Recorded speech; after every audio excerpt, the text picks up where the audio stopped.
the Agnipath protests, torching trains, and BJP National Executives meet. Are the protests against the centre's Agnipath a well-chalked-out conspiracy to create unrest across the country like the ones against CAA and farm laws?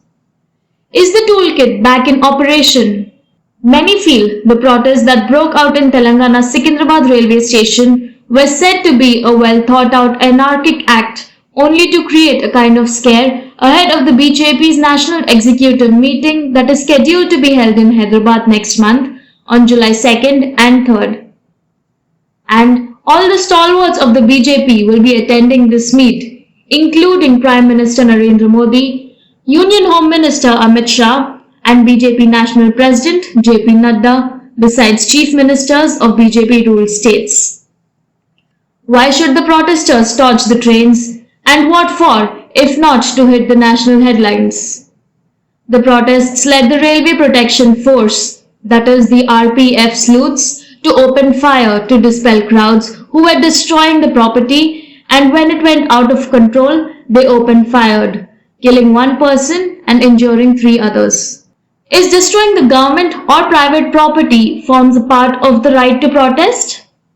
The Supreme Court has made it loud and clear that while the citizens enjoy the right to protest, they cannot destroy public properties. The so-called protesters claiming to serve the Indian Armed Forces were disappointed as the offer is only for 4 years and not full term as any other soldier is also ridiculous. For example, the Agnipath is not binding on every Indian youth. Modi's government had no ill-conceived plans to visit your home and lift you to join the Indian Armed Forces under its Agnipath scheme. That being a fact, why are the so-called unemployed youth taking to the streets and protesting and destroying public properties unless they were paid by some opposition parties? With all the facilities for passengers, cabins of railway officials and properties on all 10 platforms were being destroyed.